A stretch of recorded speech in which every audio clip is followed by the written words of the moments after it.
추석 연휴에 따스한 햇살이 막 비추던 그날, 가수 김용빈의 한마디가 모든 사람의 마음을 얼어붙게 만들었다. 이번 추석은 나에게 좀 다를 거예요. 짧지만 묘하게 떨리는 목소리, 그리고 순간적으로 비친 그의 표정에는 설명할 수 없는 불안과 고독이 서려 있었다.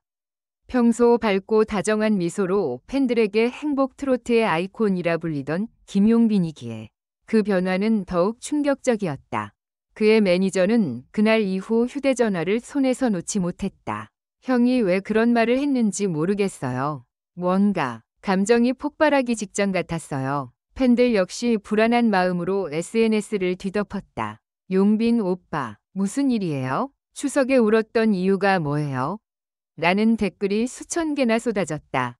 그는 방송에서도 무대에서도 아무 말 없이 노래만 했다. 하지만 그 노래에는 묘한 울림과 아픔이 느껴졌다. 그날 무대 영상이 공개되자 팬들은 단번에 눈치챘다. 단순한 감성 무대가 아니었다. 마치 누군가에게 마지막 인사를 전하듯 진심을 짙게 담은 고백이었다. 추석이 되면 떠오르는 사람이 있습니다. 그의 인터뷰 한 줄이 또다시 파장을 일으켰다. 기자들은 그가 언급한 그 사람이 누구인지 추적하기 시작했고, 매니저는 인터뷰 직후 얼굴이 하얗게 질렸다. 한 방송 관계자는 김용빈 씨가 이 발언 후에 눈물을 멈추지 못했다고 증언했다. 그의 소속사도 급히 입장을 내놓았다. 김용빈 씨는 추석 연휴를 맞아 가족과 관련된 감정적인 이야기를 하던 중 감정이 북받쳐 말을 이어가기 힘들었던 것으로 보입니다. 하지만 이 짧은 해명은 오히려 불을 붙였다. 팬들은 가족 문제, 잃어버린 사람, 그의 과거에 무슨 일이 있었던 걸까? 라며 끝없는 추측을 이어갔다. 지금 대중의 시선은 모두 한 사람에게 쏠려 있다. 도대체 가수 김용빈은 왜 추석 연휴에 그런 충격적인 고백을 했던 걸까? 그의 마음속에는 어떤 이야기가 숨겨져 있었던 걸까? 그리고 그 고백이 팬들과 매니저를 그렇게 흔들리게 만든 이유는 대체 무엇이었을까? 이제 우리가 몰랐던 김용빈의 추석 비밀 고백의 전말이 드러나려 한다. 추석 연휴 첫날, 트로트 무대의 조명이 유난히 눈부셨다. 하지만 그 화려한 무대 뒤편, 가수 김용빈은 누구보다 고요했다. 조명 감독이 밝게 김용빈 씨, 5분 전입니다. 라고 외쳤지만 그는 한참 동안 대기실 거울만 바라보고 있었다. 그의 눈빛은 깊고 무언가 결심한 듯 단단했다. 매니저가 다가와 물었다. 형, 오늘 무슨 일 있어요? 얼굴이 좀 달라요. 김용빈은 고개를 숙인 채 미소 지었다. 오늘 무대는 어쩌면 나한테 마지막 고백이 될지도 몰라요.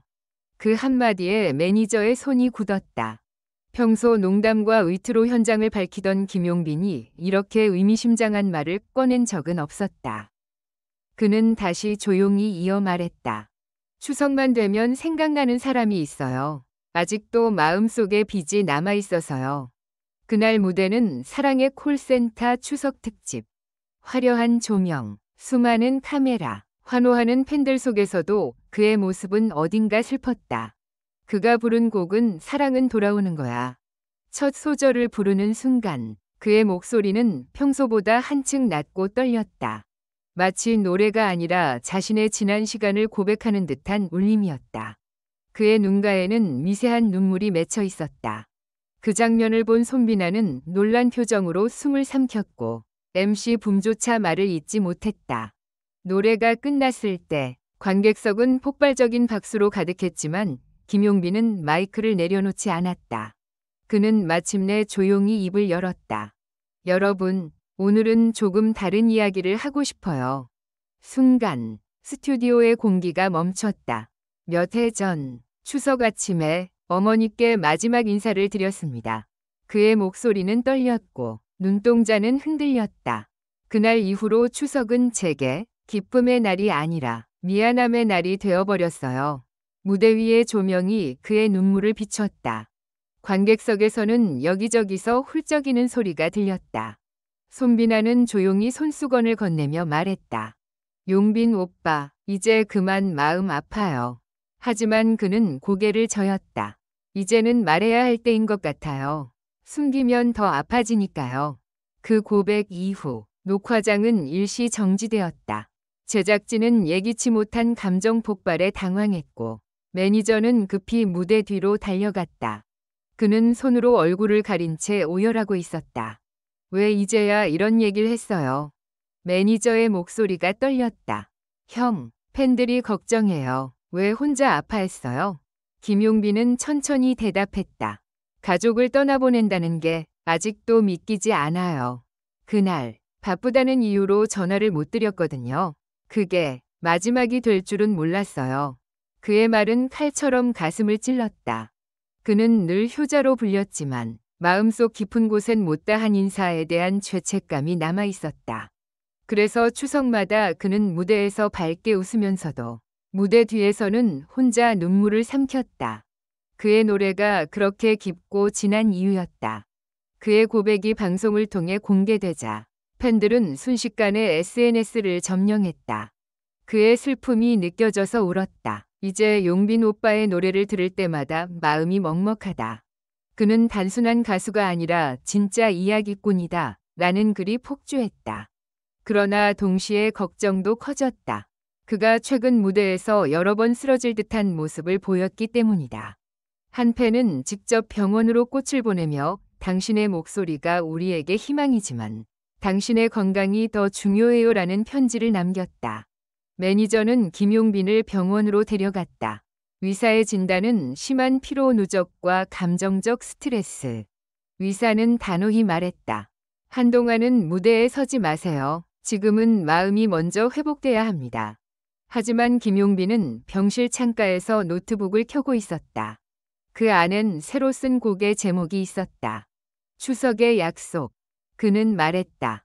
이제 어머니에게 미안하다고만 하지 않을래요. 노래로, 내 목소리로 다시 약속할 거예요. 내가 받은 사랑을 세상에 돌려줄 거예요. 그는 퇴원 후 바로 팬카페 사랑빈의 장문의 편지를 올렸다.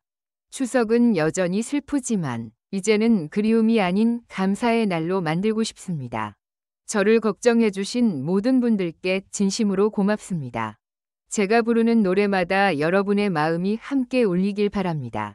이 편지는 하루 만에 조회수 200만 회를 넘겼고 수많은 팬들이 댓글로 우린 언제나 당신 편이에요. 당신의 진심이 우리에게 위로가 돼요. 라며 응원의 메시지를 남겼다. 소속사 관계자는 김용빈 씨가 앞으로 추석의 약속을 포함한 감성 앨범을 준비 중이라고 전했다.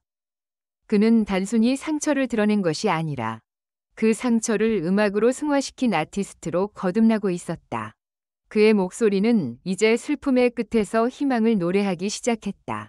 2025년 10월 김용빈은 다시 사랑의 콜센터 무대에 섰다. 하지만 이번에는 달랐다. 그의 노래에는 더 이상 울음이 아닌 미소가 깃들어 있었다. 그는 무대 위에서 조용히 말했다. 이제 그리움은 제 친구가 되었어요. 그리고 여러분이 제 가족이에요. 그 순간 팬들은 자리에서 일어나 환호했고 스튜디오는 뜨거운 눈물과 박수로 뒤덮였다. 그의 고백은 고통의 이야기가 아니라 회복과 사랑의 선언이 되어 있었다. 추석의 밤, 김용빈은 병원 옥상에서 하늘을 올려다봤다. 차가운 공기 속에서 그는 조용히 미소 지었다. 엄마, 이제 나 괜찮아요. 울지 않아도 돼요. 그의 목소리는 바람처럼 잔잔하게 흩어졌다. 다음 날, 그는 다시 무대에 올랐다. 그의 노래는 더 이상 눈물이 아니라 위로와 약속의 멜로디였다. 팬들은 그날을 김용빈의 진짜 부활이라 불렀다. 추석의 슬픔은 그렇게 사랑의 노래로 바뀌었다.